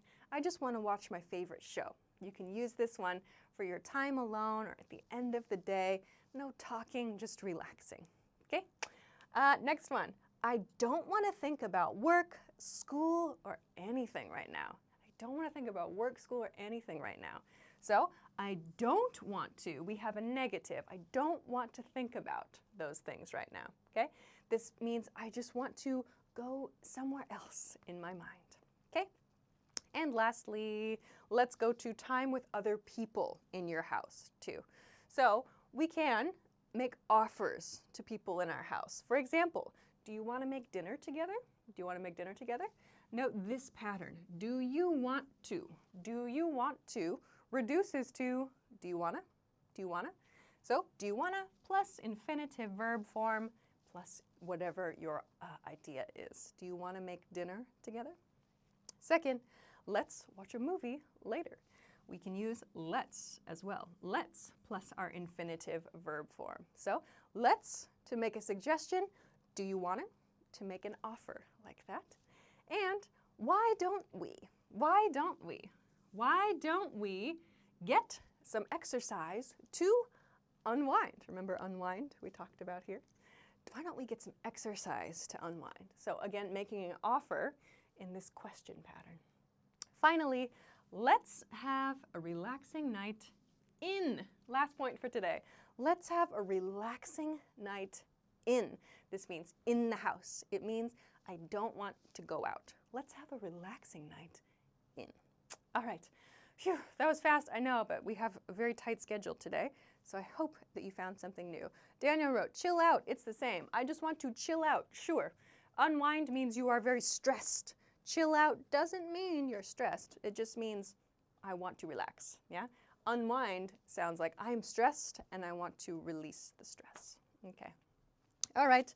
Let's continue. Oh, sorry. Okay, let's continue to the end. If you want to take a screenshot, now is your chance. Ta-da! Great. So that is everything for today, talking about household activities. We did a lot. Next week, there will be a live stream, but I will be away. So please enjoy your live stream with Daphne for next week and the week after. And then I'll be back after 2 weeks away. So please join her for a great stream next week. That's at 10 p.m. Eastern Standard Time. If you don't know your local time, Google it or set a notification so you always get the pop-up when we start this stream. Okay? So I will say goodbye for today. Thank you so much for your great examples, for your great questions.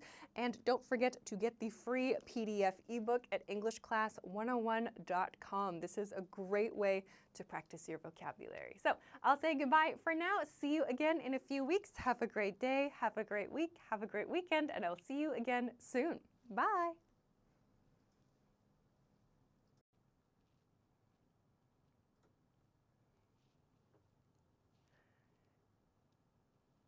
Hi everybody, and welcome back to our weekly live stream. My name is Alicia, and this week we're going to talk about how to talk about food and drink. In this lesson, we're going to practice explaining your opinions about food and drink.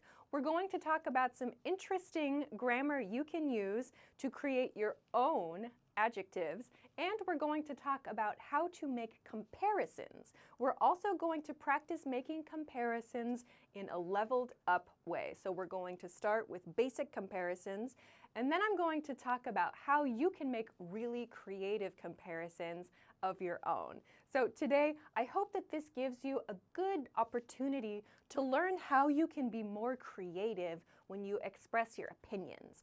Of course, today is about food and drink, but you can also use these grammar concepts to talk about other topics too, like shopping or travel. So I hope that you can use these points in other conversations as well. So as you join, please make sure to hit the like button and of course share this video so other people can find today's lesson.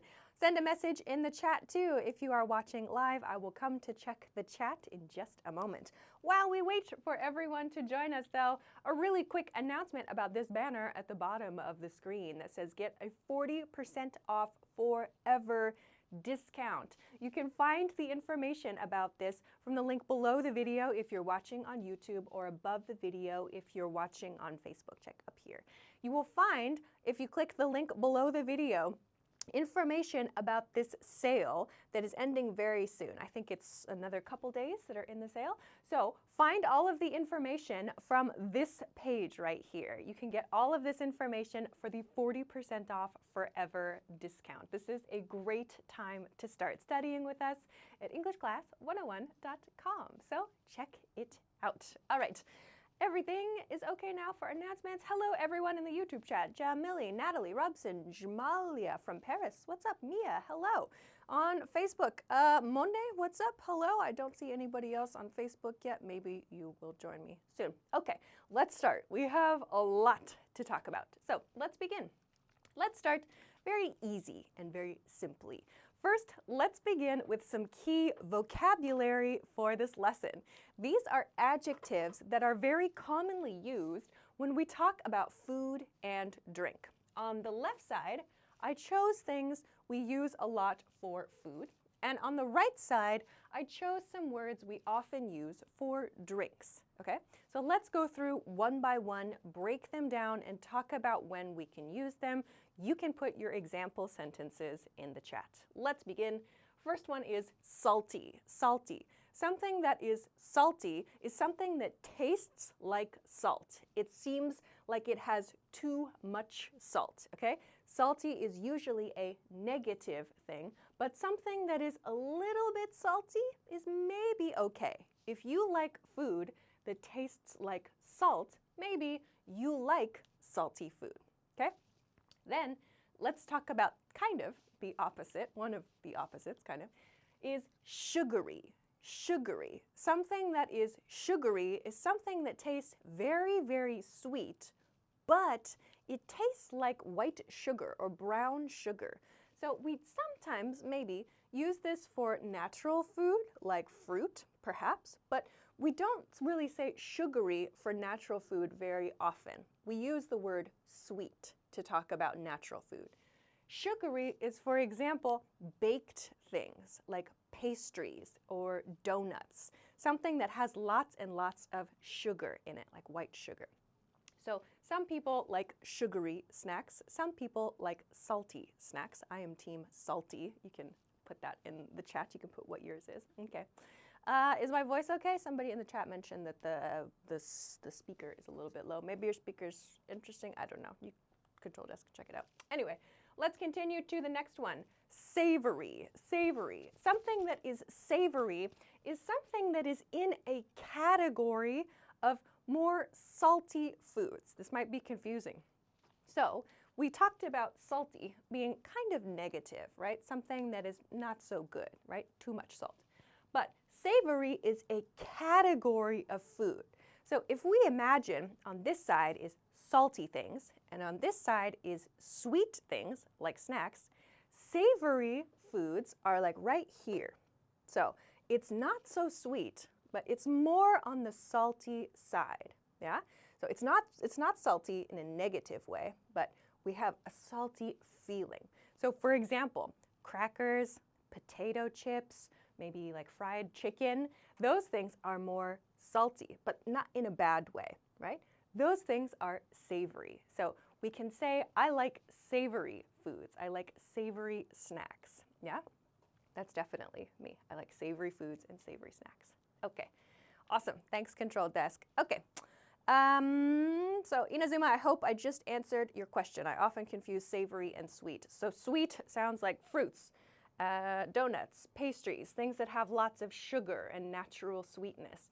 Savory is something that is more on the salt side of the spectrum. So maybe I can make a quick spectrum for you. Oops, I made a mistake.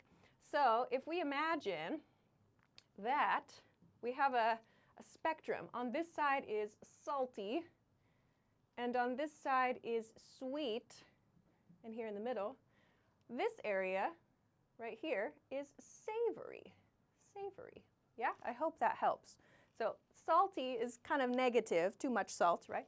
But something savory is something that has some salt in it, not super sweet. So maybe savory is right here. Yeah. So this is the difference, salty to sweet. Okay, let's continue to the next vocabulary word, fatty. Fatty. Something that is fatty has a lot of fat. So we use this vocabulary word for meat.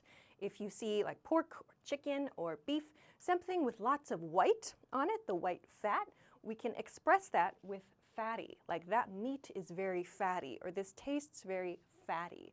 Something that has lots of fat on it, as in the meat, is fatty. Okay? Last one, rich. Something that is rich. This does not mean it has a lot of money. So this one means that the food itself, usually used for sauce, dessert, maybe those are the two most common ones I can think of now. Something that is very rich, has lots and lots and lots of flavor, and it's very dense, like it's very full of flavor. Yeah? So it's not a very light flavor, like soup, like Vietnamese soup maybe sometimes is more light and herby. Yeah? But something that's very, very rich is like, for example, a chocolate cake. Yeah? Or maybe like maybe you could say like a tomato cream sauce. That's a very, very rich kind of sauce. Okay. All right. Some people are sending. Zach has just sent a whole bunch of other vocabulary words in the chat. Great. There are lots. I'm only covering a few here. There are a lot. Okay. Victor wrote, Peruvian ceviche is savory and sour. Try it. Cool. Thanks for the recommendation. Okay. Let's move on to drinks, some drinks. These are not only for drinks, but these are very helpful when you talk about drinks. So first one, sour, something that is sour. If you don't know sour, something that is sour is, the best example is a lemon. A lemon is very sour, or maybe a lime, also very sour, okay? So something that makes your face go, ah, when you have it. That's a sour thing, a sour food or a sour drink. More often, like desserts or drinks or candies are sour, okay? Tom yum soup, that's a sour thing. Good example, Control Desk, okay? Next one is bubbly. Bubbly, we can use this for personalities also. Maybe you know why. Bubbly is a word we use for drinks with lots of bubbles, lots of carbonation. So depending on your region of the world, soda like Coca-Cola, Pepsi, those big brands, or champagne also, lots and lots of bubbles. We use bubbly to talk about that. Ooh, this drink is so bubbly, yeah? We also use bubbly for personalities, it's true. Someone who feels like they have lots of energy, lots of bubbles inside them. Okay, on to the next one, which is cloudy. Cloudy is something you will use for drinks when you look carefully in the glass. This one is used for beer, or you might hear it for example, certain juice mixes. Something that is cloudy, it's like a cloud inside the glass. So you can't see through the glass. It's not a clear drink. So a cloudy drink means there's something inside it, right? It could be fruit, it could be other ingredients inside it. It makes it like a hazy kind of drink. Okay, next one is herby. herby. In American English, we say herby. We do not pronounce this H at the beginning, herby, okay? Something that is herby is something that tastes like lots and lots of herbs. So for example, basil, or maybe you've heard it pronounced basil as well, depending on the region. So those kinds of things. Like there are so many different herbs, oregano, cilantro, mint, something that has lots and lots of those kind of grassy or herb-like tastes is something that is herby. So a sauce can also be herby, yeah? Or maybe there's lots of herbs like rosemary on some meat. We could say it has a strong like herby taste or rosemary-like taste, okay? And last one here, this one is very important. In this part, I want to explain how you can create your own adjectives because we use this all the time. It's like a kind of casual grammar point, how we native speakers create our own adjectives, okay? So the way we do this is we choose a noun and we add y to that noun. Noun plus y. It's very simple. So for example, I have lemony, lemony. So we have lemon, maybe you can see here, lemon plus y, yeah, makes lemony. So this cake is lemony, right? That's an easy way to say this cake tastes like lemon, right? But much shorter. Here's another one. Chocolate, add y, it becomes chocolatey, chocolatey. Ooh, this is a very chocolatey drink. That's strange, right? So it's an easy way to compare two things.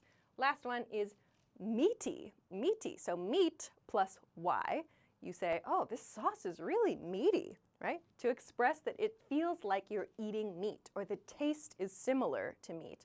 So you can create your own adjectives in this very, very simple, easy way. Native speakers do it all the time.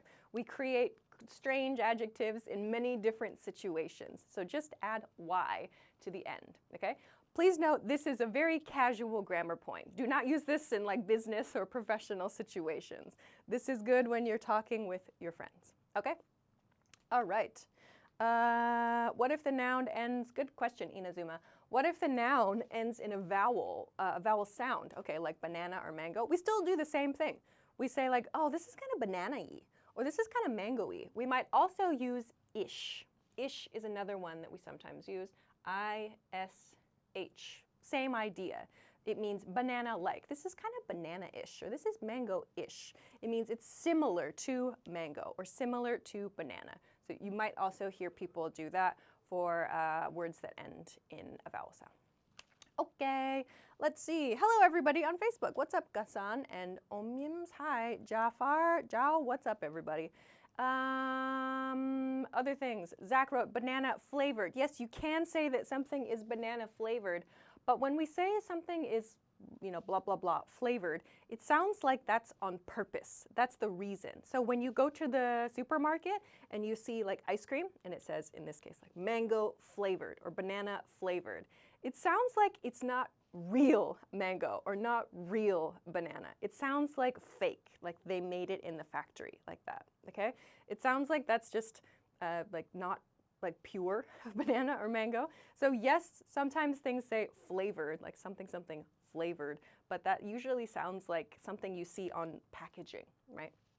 Okay, let's continue to the next part, which is a break. Oh my gosh, okay. So in case you missed it before, the team has a 40% off forever discount. Oh my gosh, this is a great time to start studying at EnglishClass101.com. If you click the link below the video, if you're watching on YouTube, or above the video on Facebook, you can find all of this information. If you want to start studying with us now is a great chance. 40% off forever. Check it out. You can find all the details here. Okay, let's continue to part 2 and part 3, where we practice all of these vocabulary words together with some key grammar points. Hooray! If you haven't, please make sure to hit the like button and share this video so other people can find the lesson. That would be great. So let's go. Part 2, opinions. How do you share your opinion with these vocabulary words we talked about? Let's look at the basic pattern. I like, adjective, plus the plural form of the noun, okay? If it's a countable noun, okay? So adjective, that means these words right here, okay? The the words we talked about earlier. And of course, you can use your own.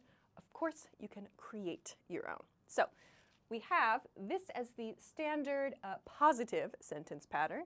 If you want to make a negative sentence, it's easy. I don't like, adjective, plural noun. Okay, let's look at 2 examples. I'll break them down and then I will check your examples in the chat. Let's go. First one, I like salty snacks. I like salty snacks. This is true. This is my personal example sentence today. So what's happening here? We have I, in this case my subject, right? Our verb, I like, here's my adjective, salty, which we talked about earlier, something that has lots of salt. Oh gosh, I love salty snacks.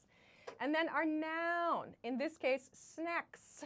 Do not forget the S. I like salty snacks, plural. Okay, snack is a countable noun, so we have to use the plural form. I like salty snacks. Okay, you can tell me what snacks you like in the chat. Let's compare this to a negative example sentence then. I don't like sugary desserts. I don't like sugary desserts. This is also true. So again, subject, I, me, personally, I, negative, I don't like, okay? I don't like. Do not is correct, but don't sounds more natural. I don't like, here is my adjective, sugary. We talked about there, tastes like sugar. I don't like sugary, and my noun is dessert. Don't forget the S. Sugary desserts. Sugary desserts. It's a countable noun. I don't like sugary desserts. I like salty snacks. I don't like sugary desserts. At native speed, that's what it sounds like. This don't like reduces to I don't like. I don't like. I don't like sugary desserts. Okay? Let's see what you wrote. Zach wrote, I enjoy sweet candies. Nice. Nahora wrote, I don't like, I would say, instead of I don't like so sugary cakes, I would say I don't like very sugary cakes or super sugary cakes. So I don't like so sugary cakes. I feel like we wouldn't say so in this position here. Okay, I'm going to try to read some more. Jose wrote, I don't like fatty French fries. Okay, a good example. Inazuma wrote, I like savory French fries. Me too. Natalie wrote, I like salty lemon Coke. Is that a special type of Coke? I never heard that before. I kind of want to try it. I like vanilla Coke. I don't like soda, really. I don't like really sweet things, personally. But sometimes a little is okay. Other people, Jose wrote, I like herby drinks. Nice one. Okay. Facebook, no examples. Hi, everybody. Facebook only writes hello. Come on, Facebook. Your YouTube chat classmates are doing such a good job. Okay, let's continue to basic expressions then. So we can use this pattern to express our opinion. And then how do we express some opinions to other people more generally? Okay, we can use, again, very basic pattern to do this. This is blah, blah, blah, okay? This is, meaning when you go to the restaurant, you talk with your friend, or you go to someone's home and you eat their home-cooked food. What should you say? For positive expressions, this is really good. This is really good. Of course, this is good is also okay. This is really good. This is very good. This is so good. This is super good. You can use a different vocabulary word here. It's okay. Second, this is delicious. This is delicious is a great way, an easy way to compliment someone. This is amazing. You can use this for food or for a different experience. This is amazing. This beautiful view, this beautiful dish, this is amazing. And this is tasty. This is tasty. So something that is tasty. This word sounds a little casual, maybe even a little cute, maybe just a little tiny bit. It's a casual word, which means delicious. This is tasty, very tasty. Okay, then in red at the bottom here, how do we express that we do not like something? Politely, right? This is also very important. Here are 2 samples you can use. I'm not a fan of food or drink. I'm not a fan of food or drink. For example, I used this earlier. I don't like sugary desserts. This is very direct, right? We can use this pattern to make it softer. I'm not a fan of sugary desserts. I'm not fan of sugary desserts. Or for a drink, for example, if you don't drink alcohol, you can say, I'm not a fan of alcohol. I just don't like it very much. Yeah? I'm not a fan of that thing. Don't forget this part. Not a fan. I'm not a fan. Means I don't support that thing, kind of. It's a strange way to put it. But I'm not a fan of blah, blah, blah. Okay? Nahora, you wrote, this is really taste. This is really taste-y. There's a Y at the end. Tasty. Tasty. Okay? Next one. I don't like food or drink very much. I don't like food or drink very much. So, for example, I don't like salty snacks very much. Or I don't like sour candies very much. Okay? So this very much at the end is a little more soft, a slightly softer way to say it. Okay? There are other ways to say this too, but here are some basic patterns.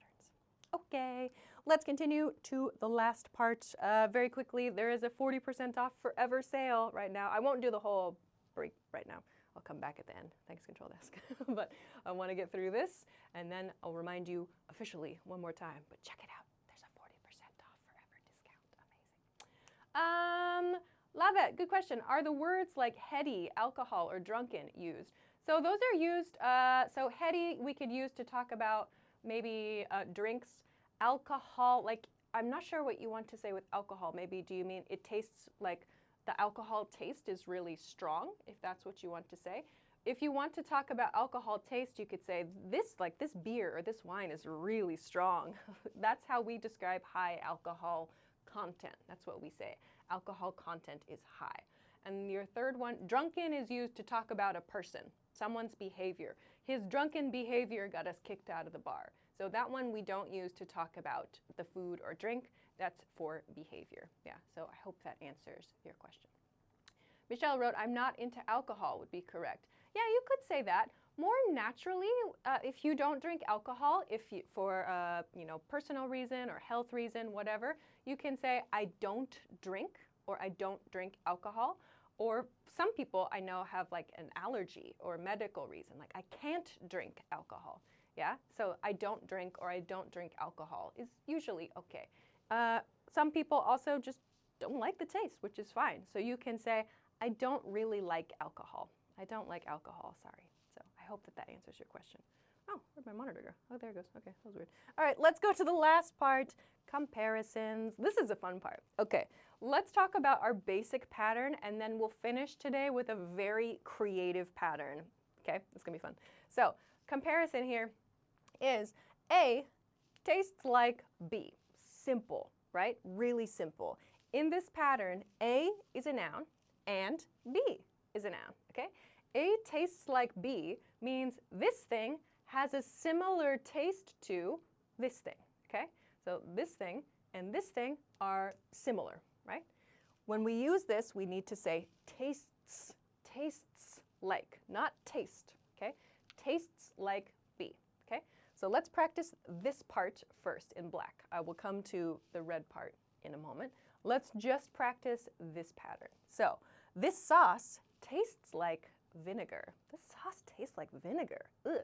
Here is noun A, this sauce, right, that I'm eating. Tastes like vinegar, okay? Why do we use this pattern? We want to show that two things that are very different have one point that is similar. In this case, this is a sauce, okay? It's not vinegar, but the vinegar taste is very strong. That's what we communicate here. The sauce tastes like vinegar. Ugh. Maybe you love vinegar. I don't know. But usually when a sauce tastes very vinegary, it's a bad thing, yeah? So this sauce tastes like vinegar. Ugh, okay? Let's look at another example. My drink tastes like lemon juice.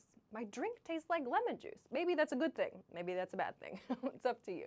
In a good situation, you could say, oh, my drink tastes like lemon juice. This is so great, so fresh, right? So it sounds like the drink has a similar point with lemon juice, okay? If it's a bad thing, you could say, ooh, my drink tastes like lemon juice. Oh, it's so sour, right? Depends on your intonation. Last one, that dessert tasted like heaven. Heaven, this is not a food word. Heaven means a mythical, beautiful place in the clouds where everything is perfect and sunshiny, right? So we can use a concept or a place in the position of be. This drink tasted like heaven, okay? That means that it was so good. We are comparing the drink to a beautiful, beautiful place. This drink tasted like heaven. People use this when they talk about their travels, like, oh, that drink tastes like Korea. Like that tastes like something I had in Korea, yeah? So you can use that to talk about your travels too.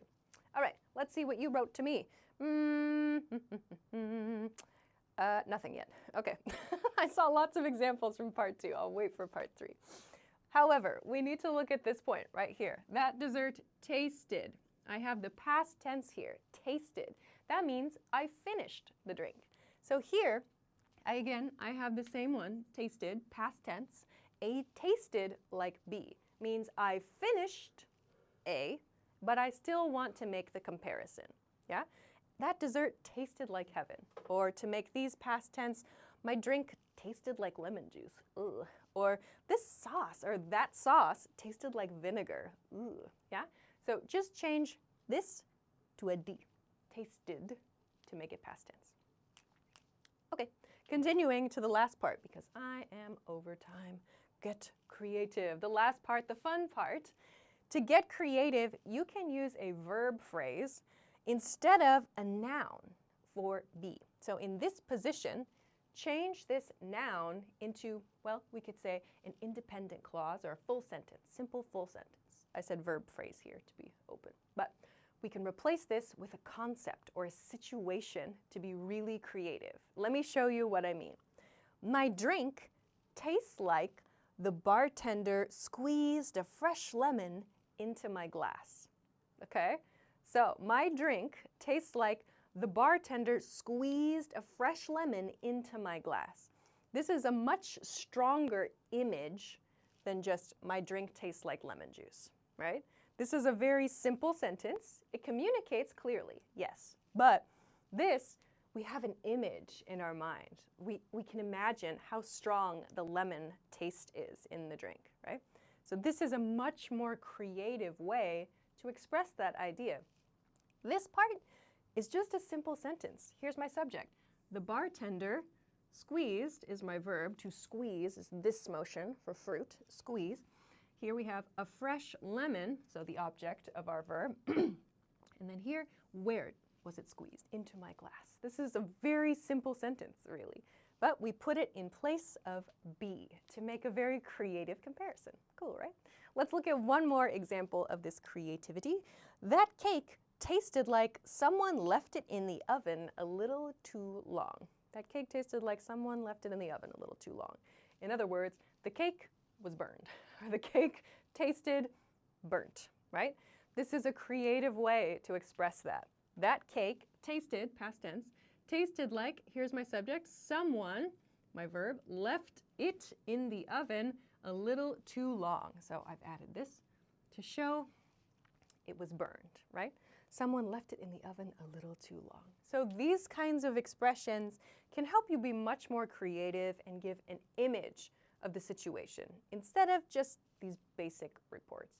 So if you want to practice and level up these comparisons, next time you are eating something, think about how you could express that with some of these words, especially the creative patterns we practiced today, and think about how you can give those more exciting explanations to describe what you're eating and drinking. That makes it a lot more fun. Okay, we have to finish there because I'm out of time and I'm late. But that's all for now. I will let you take a screenshot. If you want to take a screenshot, go for it now. There you go. All right, good. So today we practiced talking about food and drink, making comparisons, giving your opinion, and we also learned some very creative ways to use grammar to come up with our own ideas, to make our own expressions for these things. And like I said, you can use these topics or these grammar points to talk about other things. It's not just for food and drink. We use these for personal style, for shopping, for travel, for so many experiences. So please practice these. You will need them. Okay? I have to finish there. But I'll be back next week. Next week, what did I choose for next week? I forget always. Next week, I'll be back at the same time, 10 p.m. Eastern Standard Time. That is New York City time. If you don't know your local time, Google it or set a notification on Facebook or on YouTube, and you will get a pop-up when we begin the live stream. Next week, what did I choose for next week? Next week, we're going to talk about how to talk about something you've been working on. So we're going to talk about simple past and continuous tense together. Yeah, this is really helpful for work projects and school projects. So please join me again live next week to practice those grammar points together. Awesome. Okay, so I'll say goodbye for now, but don't forget, like I said, there is a 40% off forever discount right now at EnglishClass101.com. So it is a great time to begin learning. If you want more of my videos, if you want study tools like flashcards and tons of audio lessons, dialogue transcripts to read, there's so many different tools. So check out all of the information on this page, and you can find the information to get the discount right here also. So please check it out. That's a great chance for many of you, I think. All right, I'll say goodbye for this week. So thank you so much, everybody, for your great questions, your great examples. Have a great day, have a great week, have a great weekend, and I will see you again next time. Bye.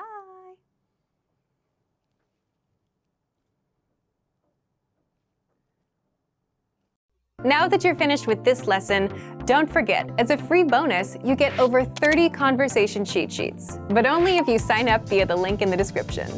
You'll learn how to have flowing conversations and how to answer the most common questions. You can also print out these colorful cheat sheets to keep as physical study material. So don't miss out on this free gift.